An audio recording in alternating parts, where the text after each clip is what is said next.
You know about Mitch McConnell or his... Look at this. 2 big boxes sitting right there in the hallway of Mitch McConnell's house. Lift recliners. The kind of chairs that gently tip you forward when standing up becomes a whole production. After almost 2 months of radio silence, this is the latest breadcrumb we get. Not a video of him talking, not a clear update, just furniture designed for people who need help getting out of a chair. Back in mid-June, emergency crews showed up at his house. There was talk of CPR. A neighbor filmed someone being wheeled out on a stretcher. And then the silence kicked in. For weeks. Eventually, we got those staged photos of him sitting up holding a newspaper. You know the ones. The kind that feel more like a PR move than an actual health update. No voice, no real movement. Just a still frame and a lot of carefully worded statements. At some point, you start wondering how much longer this can go on without anyone asking the obvious questions. 2, 3, 40. And this is where the double standard becomes impossible to ignore. The same people who lost their minds over every medical update involving Democrats are suddenly very quiet. Scott Jennings is a perfect example. This is a guy who used to hammer the other side for not being transparent enough. Now when it's McConnell, suddenly privacy is this sacred thing. Men of that age are a little private, he says. Bro, you didn't care about privacy 2 years ago.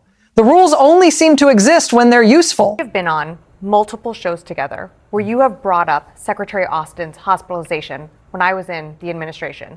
And you were very critical of us on the handling, and the secretary, of his handling and you were incredibly critical of him not being transparent with the American people and the public about his condition.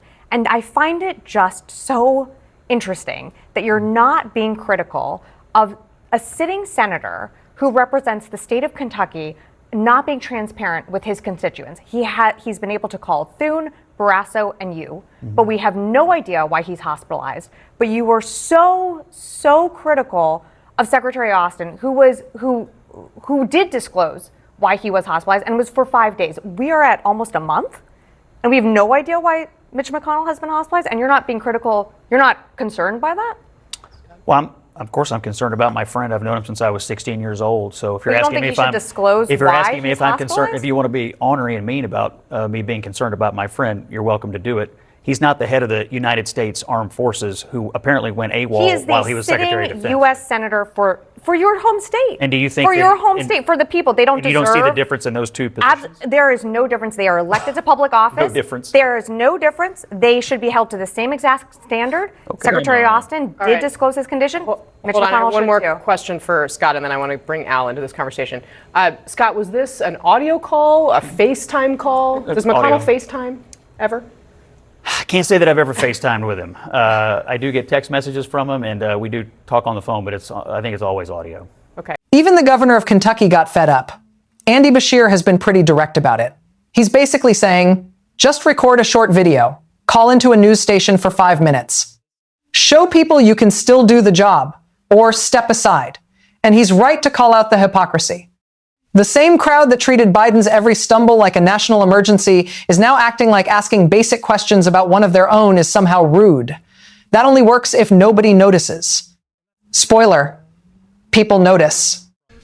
I have not heard one thing from Mitch McConnell or his office. And everyone deserves a level of privacy on their health. But when you take on these jobs, when you represent the people of the Commonwealth of Kentucky, you give up some of that. That's just what it is. That's what comes with the territory. And when you've been in a hospital for a month and you've missed all the votes, which is your job, I mean, basically you're not able to show up for work, you owe your boss, like anybody else out there who works, an explanation of what's been going on and when you'll get back. And that's all we're asking for from the senator. You know, it's been reported that he's had 17 and 20-minute conversations with different individuals. So call into a news station for 5 minutes. Put out a short video. And it's not just me. Thomas Massey is asking for the same thing. You know, we all want him to be okay. But when you're in these jobs, and there's just this rampant speculation all over, just a little bit more to assure people would be helpful. But I do want to call out the hypocrisy of a couple of other elected officials who have ranted on about secrecy of the last president's health and whether or not he was fully up front when we're just asking basic questions of Mitch McConnell. right? Either these apply across the board, and I told the last president he needed to be more upfront about his health with the American people, then it's got to apply here. And you run for office, people put their trust in you. You are their representative. We only have 2 U.S. senators. It's not a lot to ask just to have a little bit more reassurance that you're okay and you're going to be able to do your job. Look, I'm not sitting here hoping the man is in bad shape.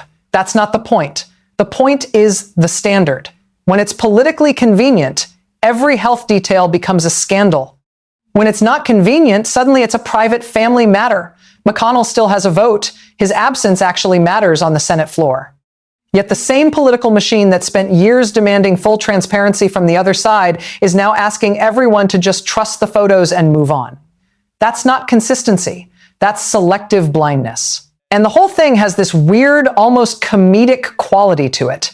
Allies come out saying they spoke for exactly 17 minutes, or 20. The numbers are weirdly specific. Photos get released with newspapers from that exact day, like they're trying to timestamp the image more than prove anything real. Meanwhile, independent journalists are the ones catching mobility chairs being delivered to the House. If everything was fine, why does it take this much effort to avoid a simple 30-second video of the man speaking? It's fine. We totally talked to him. Republican leaders in the Senate said that they had spoken to McConnell. We're going to just show some on screen, all saying, I talked to him for 20 minutes. Yeah. That's right. He's doing that totally normal, alive person thing where you spend your day calling multiple guys for 20 minutes. It's all very legit. We need real proof. Scott Jennings, you used to work with Mitch McConnell. Is he all right? Yeah, he called me this morning before I did my radio show. We talked for about 17 minutes. Yeah, okay, no, I'm sorry, I gotta call bullshit. 17 minutes is way too specific of a number. When you describe phone calls, you say 15 minutes or 20 minutes. Anything else is like a deposition. This is the part that actually bothers me. Principles are only principles when they apply to both sides. Right now, it feels like the rules change depending on the letter next to the name.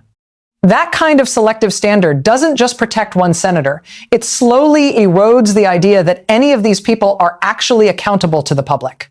And once that idea starts slipping, it becomes a lot harder to take any of them seriously when they lecture the other side about transparency. A couple of lift chair boxes shouldn't be the strongest public signal we have about one of the most powerful senators in the country. If transparency matters, it has to matter all the time, not just when it's useful. What do you think about this whole situation? Is asking for basic accountability too much, or is this exactly the kind of thing we should keep talking about? Drop your thoughts below. And if you want more of these kinds of breakdowns, hit like and subscribe. It genuinely helps.